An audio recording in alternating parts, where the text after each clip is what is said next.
자, 1월에서 12월을 얘기하기 앞서 지난 클립에서 잘못한 부분을 바로잡고 가겠습니다. 지난 클립에서 제가 상순, 중순, 하수는 중국의 전설상의 나라 언나라에서 유래했다고 했고 언나라의 수도가 상이라고 했는데 이게 거꾸로 된 겁니다. 원래는 상나라라고 불리었고 상나라의 수도가 언이었고 그래서 그 수도의 이름을 따서 언나라라고 불렸다라는 거 이거 바로 잡습니다. 그리고 율리시스 시저라고 했는데 율리어스 시저라고 한다라는 거. 자, 그다음 우리 1월은 어느 신에서 유래했습니까? 1월은 영어로 제니얼이 아닙니까? 자, 그게 바로 야누스입니다. 야누스는 문을 지키는 문지기 신이죠. 시간과 공간을 관장을 하고요. 그래 뒤통수를 맞대고 얼굴을 두 가지 얼굴을 갖고 있습니다. 한쪽 얼굴은 과거를 바라보고 또 한쪽 얼굴은 미래를 바라본다는 거죠. 이 과거는 과거에서 잘못된 부분을 교훈 삼아서 미래로 미래를 잘 헤쳐나가라 이런 뜻일 텐데요. 이 로마로 통하는 이 주 로마의 주 출입구에 이 야누스 신 내 얼굴이 다 새겨져 있답니다. 그리고 이 출입구를 통했던 유명한 정치가이자 철학자 누구였습니까? 카이사르죠. 시절. 이 카이사르가 전쟁을 굉장히 많이 하러 가죠.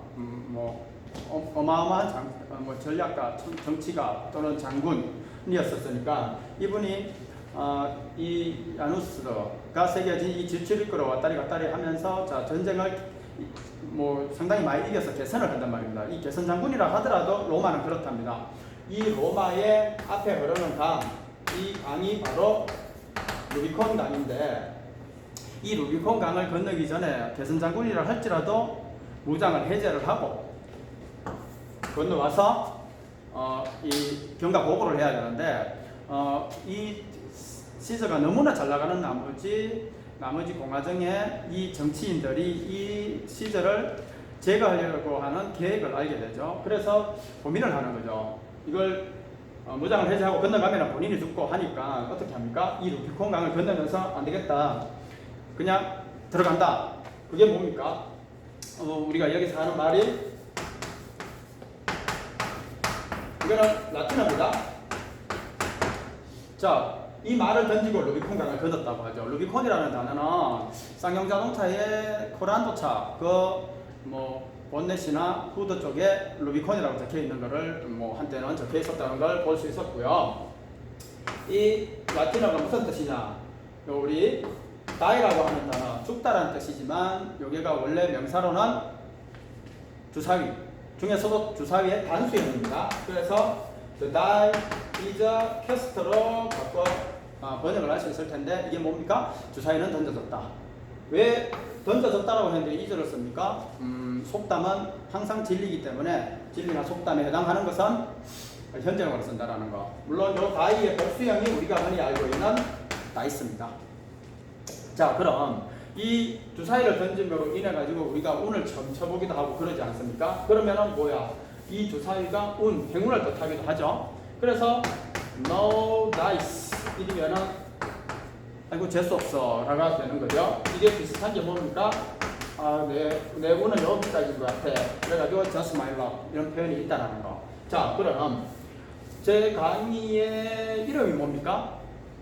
행설수설 여기저기 꼬리에 꼬리를 물고 아무거나 얘기를 하겠다라는 거죠. 자, 이 야누스에서 나오는 게 제뉴얼인데 이 제뉴얼이 2016년도 브라질의 옛 수도였죠. 2016년도에 올림픽이 있었지 않습니까? 리오데자네이로. 지금은 수도가 브라질리아지만 이 리오데자네이로. 자, 이게 다른 나라 언어에서는 어떻게 1월이 불리는지를 볼 수가 있는 거죠. 자, 브라질은 포르투갈의 식민지였단 말입니다. 그래서 포르투갈어가 공용어가 되는데 이 리오가 리버를 뜻하고 포르투갈어로 데는 영어의 오버가 되고요. 자네이로가 제뉴얼이 되죠. 그래서 리오데자네이로는 1월의 강 이렇게 되죠. 자, 그다음 강이라는 말이 나온 김에 한번 조금만 더 공부를 해보면은 자, 강이 이렇게 흐르죠. 강에 해당하는 영어 단어가 뭡니까? 리버 이렇게 되죠. 여기에서 우리가 뭘 합니까? 지류를 이용해 본인들의 논에 물을 끌어오죠. 요 물을 끌어오기 위해서 경쟁하는 관계가 뭡니까? 그게 바로 라이벌 아닙니까? 리벌, 강물을 끌어오는 이 관계. 자, 우리 자기 논에 이렇게 물을 대는 이런 상황을 뭐라고 합니까? 사자성어로는 아전인수라고 하죠. 자, 여기에서 보다시피 자, 강물을 끌어와. 그러면은 강 원줄기에서 끌려 나오는 걸 뭐라고 합니까? 지류라고 하죠. 거기에서 또 흘러나온다라니까 뭔가 파생되어 나오고 흘러나오다라는 뜻에 여기 단어가 뭐냐? 이 라이브 아닙니까? 라이브가 river, 강을 뜻하고 D는 오프니까 강에서 떨어져 나오는 거. 이래가지고 여기에 전치사 from이 붙으면 derive from 이러면은 뭐에서 유래하다. come from, stem from, be from, originate from 이런 거 하고 다 비슷한 거죠. 자, 그다음 여기에서 또 파생되어 나오는 단어가 뭡니까? 이 단어 자체가 파생어라는 거고 파생물, 파생상품이 되는데 derivative라고 있죠. 이 단어 어디에서 우리가 많이 접해봤느냐? 자, 2008년도 미국의 서브프라임 모기지론이 있습니까? 서브프라임 모기지론 사태가 있었죠. 자, 서브프라임이 무슨 뜻이냐? 미국에서는 담보물에 대한 등급을 매깁니다. 최우량 등급이 프라임, 그 다음 뭡니까? 알파 A, 그 다음 비우량, 그게 바로 서브프라임입니다.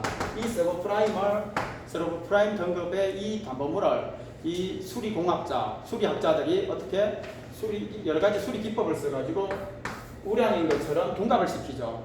거기에 핵심 역할을 했던 게 바로 데리버티브라는 파생 상품이었다는 거, 요거 하나 알아보시고요. 자, 그 다음 2월달은 정화의 여신이라고 하죠. 정화의 여신 베브루스에서 나온다라는 거. 베브루스 이 좀 익숙한 단어 아닐까요? 우리가 알레를 빨고 섬유유연제 중에서 베브리즈가 있죠. 여기에서 유래됐다는 걸 한번 우리 유추해 볼 수 있을 것이고요. 자, 그 다음 3월 마르치 아닙니까?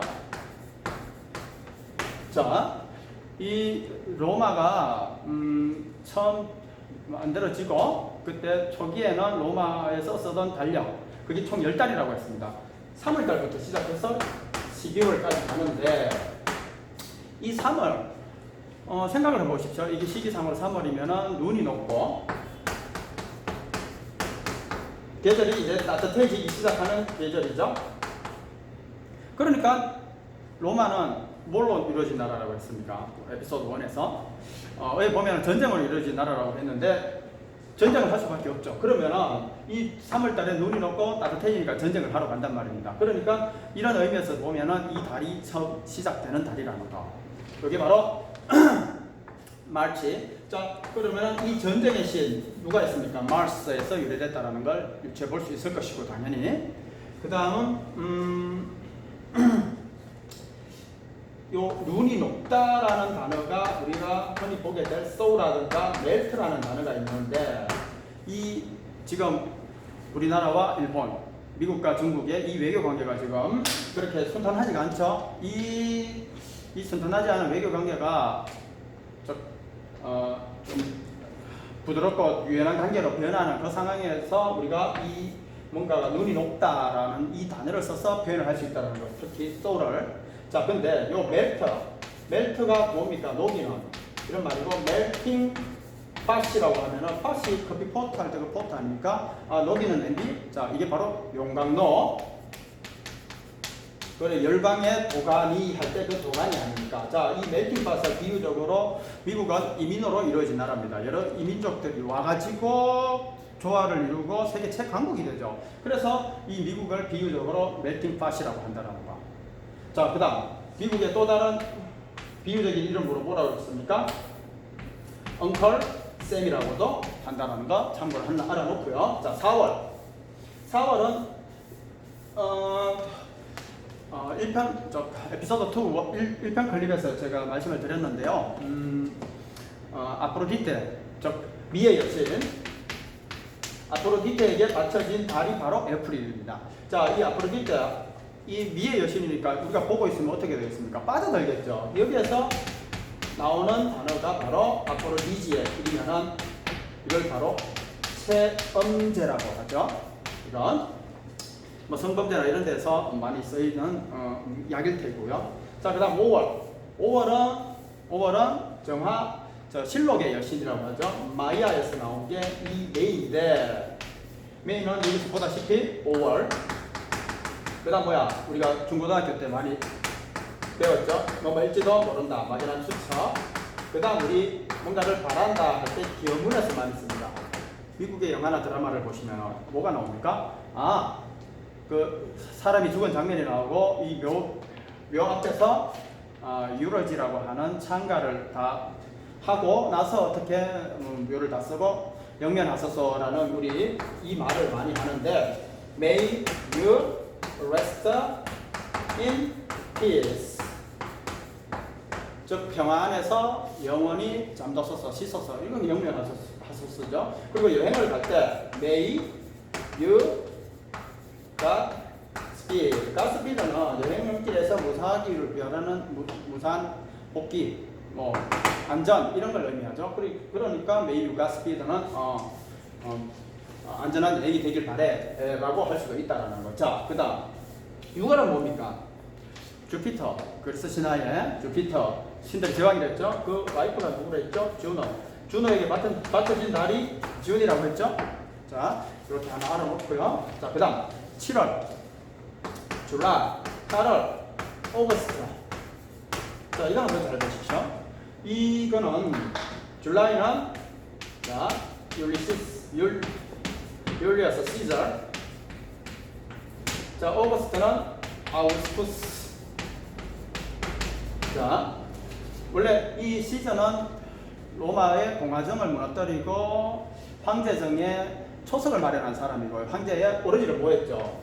즉 양아들 브루투스가 있는데 이 브루투스에게 희한하게 또 살해를 당하죠. 그래서 이 브루투스라는 우리 뭐 의미가 쉽게 와닿을 겁니다. 나오는 단어가 뭐 브루털, 잔한 이런 뜻의 단어가 나오죠. 자, 그럼 이 오구스터스는 무슨 뜻이냐? 위대한 자라는 뜻인데 이 시저의 조카랍니다. 초대 황제로 그러죠. 근데 이 초대 황제 다음에 당연히 2대 황제 티베리우스라는 이 황제가 이 시저와 아우구스투스는 뭐 신과 동격이다 해서 신격화하기 위한 작업의 일환으로서 7월과 8월에 이름을 붙여줬다는 거. 그리고 8월달 오거스트는 실제로 우리 달수를 세보다 보면 30, 31, 30, 31 이렇게 오지 않습니까? 8월달 이것도 순서상으로는 적은 달이 될 수밖에 없는데 적어서는 안 된다 해서 어떻게 6월달에서 뭐 하루를 떼와가지고 붙여줬다 이런 얘기를 하지 않습니까? 그래서 여기 이런 게 나오고 자, 이 시즈라는 단어가 독일 쪽으로 넘어가면 어떻게 불립니까? 카이저라고 불리죠? 러시아로 가면 어떻게 됩니까? 짜르라고 하죠. 모두 다 황제를 뜻한다라는 거 하나 알아두시고요. 자, 그다음 이 시저가 의학상으로는 최초에 배를 가르고 뭐 다 설이니까 배를 가르고 태어났다고 해서 시저리안 섹션 줄이면은 C 섹션이 되죠. 이게 뭡니까? 우리가 흔히 말하는 제왕절개가 된다라는 거 하나 알아두시고요. 자, 그다음 9월, 10월, 11월, 12월 한번 보실까요? 원래 로마에서 초기에 쓰던 달력은 10달이라 했죠. 3월달부터 시작되죠. 그다음 9월, 10월, 11월, 12월 요까지 해봐야 10달밖에 안 되죠. 이 9월에 해당하는 게 뭡니까? September 아닙니까? Sept. 10월은 뭡니까? October 아닙니까? 11월은 November 아닙니까? 12월은 December 아닙니까? 자, 여기 Sept, Oct, Nov, DC 싹 다 3월달부터 세보면은 이게 7번째 달, 8번째 달, 9번째 달, 10번째 달. 그래서 얘들도 각각 7, 8, 9, 10을 의미한다는 거. 거기에서 유래됐다는 거 하나 알아두시고요. 자, 그다음 우리가 이제 이 달력을 얘기하면서 자, 이 달력 뭐 캘린더라고 했죠. 물론 또 캘린더라고도 하지만 얼마내기라는 단어도 씁니다. 자, 이 달력을 읽고 뭐 각 월마다 계산을 하고 이렇게 해서 뭘 합니까? 사람들이 그 계기일식이다, 계기월식이다, 부분일식이다, 뭐 이런 일식과 월식 내지는 강의 범람 시기를 계산을 한단 말입니다. 자, 요걸 하는 역할이 뭡니까?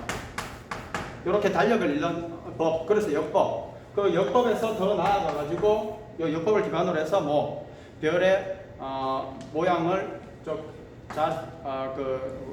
시간의 흐름에 따라서 월별로 별의 자리에 사람의 운명이 빗대어서 사람의 운명을 점치기도 하죠. 그게 뭡니까? 점성술 내지는 점성학이라고 하죠. 그게 뭡니까? 에스트로랄러지가 되고, 그죠? 자, 요 달력을 바탕으로 해서 역법을 통해 점성학, 점성술을 구현하는 이러한 사람들을, 그 부족들을 뭐라고 했냐? 마귀족이라고 했답니다. 이 사람들이 방금 말씀드렸다시피 뭐 일식과 월식 내지는 그 강의 범람 시기도 계산을 하다 보니까 이들의 능력이 신과 본격적으로 느껴지죠. 그래서 여기에서 나오는 단어가 바로 매지션입니다. 마술사. 자, 그럼 이 에스트롤로지가 뭡니까? 다시 에스트로가 스타, 별이란 말입니다. 로지는 스터디, 별을 연구하는 학문 정도가 되는데, 이 별의 모양에 대해서 또는 별의 자리를 바탕으로 해서 사람의 운명을 점치는 거죠. 이게 이제 과학적이지는 않죠. 여기 보면 좀 더 이제 전문학이 발달되고 가되면서 여기서 파생되어 나오는 단어가 뭡니까? 바로 에스트로노미아입니다. 에스트로 별, 노미는 룰, 별을 재다라고 해서 천문학이 나오고요. 자, 이 천문학 이 단어와 점성술 이 단어와 관련해 가지고 우리 세계 2차 대전이 끝나고 미국과 소련의 이 극강의 이념 대결, 콜드워, 서로 뭐 수소폭탄, 원자폭탄 뭐 이런 거 막 경쟁을 하죠. 그러던 와중에 그 소련이 뭘 선수칩니까? 우리는 우주로 간다 해서 우주로 먼저 나아가죠. 나아가서 우주를 돌아다니는 사람이라는 뜻의 단어 코스모노스라는 단어를 씁니다. 자, 코스모스 아시죠? 우주, 노트. 이게 뭐냐? 우리 내비게이션, 정확히 내비게이터겠죠? 이거를 안 쓰는 사람들은 없을 겁니다. 요즘. 이 뭔가를 돌아다니다, 유영하다라는 뜻이죠. 이게 바로 그 의건이 되는 거죠. 그래서 우주를 돌아다니는 사람이라는 뜻에서 우주비행사. 근데 미국 입장에서는 자존심 상하겠죠? 이 냉전 시대에. 그래서 우리는 별을 돌아다니는 사람으로 할 테다 해서 에스트로넛이라는 이 단어를 썼답니다. 이 별을 돌아다니는. 그래서 우주비행사가 된다는 거 하나 알아보시고요. 자, 그 다음. 그 말 나온 김에 요 냉전 시대 산물의 최고봉이라고 할 수 있겠죠. 여기 보면 자, 우리 이 말을 여러분들 들어봤을 텐데요. 맨하탄 프로젝트. 이건 다 코드명입니다. 코드명. 저 코드네임. 암호명인 거죠. 암호명인데 어떻게 합니까? 이 오펜하이머라는 사람이 거기에 이 맨하탄 프로젝트에 참여한 사람은 정말 기라성 같은 사람들이 많이 있죠. 닐스 보흐 같은 사람, 리처드 파인만, 뭐 그 역사상 인류 역사상 최고의 천재라고 하는 존 노이만, 저 게임 이론을 만든 사람, 이런 분들이 다 참여해서 뭘 만듭니까? 뉴클리어 밤, 핵폭탄을 만듭니다. 저 나치에 대항해가지고 먼저 만들어야 된다 해서. 자, 근데 이 핵폭탄을 만드는 방식이 두 가지였죠. 그때 우라늄 235, 그다음 플루토늄. 뭘 두 개지 이 물질을 가지고 핵폭탄을 만듭니다. 자, 그러면은 이 우라늄 235, 플루토늄으로 만든 이 각각의 폭탄 이름이 이 코드명이 뭐였냐? 여기가 바로 리틀 보이였고요. 여기가 바로 팻맨이었답니다. 이게 핵 융합하는 방식에 따라서 단계가 더 많고 적고의 차이에 따라서 요거는 좀 홀쭉하게, 요거는 좀 크게 통통하게 만들어졌답니다. 리틀 보이는 그때 당시 미국의 대통령 루즈벨트 대통령의 별명이었고요. 팻맨은 여러 가지 뭐 말은 있지만 그때 당시 영국을 대표하는 정치가가 누굽니까? 처칠, 윈스턴 처칠의 모습을 닮았다 해서 그런 건데, 이 U235로 만든 이 폭탄이 어디에? 히로시마에 먼저 떨어지고 그 다음 두 번째로 이 플루토늄 폭탄, 이 편면이 나가사키에 투하가 되죠. 자, 그럼 이 뉴클리어 밤을 만드는 이 맨하탄 프로젝터, 자, 만들기만 해서 실전에 투입하기 전에 그 연습 없이 그냥 투입을 하지는 않았을 겁니다. 그러면은 이 핵폭탄을 만든 핵폭탄을 본격 실험을 해봐야 되지 않습니까? 자, 요즘 같은 여름철 더운데 사람들 어디로 갑니까? 계곡에, 바다, 해수욕장으로. 해수욕장에 가가지고 뭘 합니까? 뭐 해수욕을 하죠, 당연히. 그런데 벌거벗고 할 수는 없으니까 수영복을 입고 하죠. 그래서 여성들 수영복 뭐라고 합니까? 비키니. 이 비키니 제도, 섬이죠. 여기에다가 이 폭탄을 투척을 해서 그 히로시마와 나가사키에 먼저 실전에 사용하기 전에 실험을 했던 장소가 바로 이 비키니 섬 제도랍니다. 자, 달력에 대한 내용은 여기까지 하겠습니다.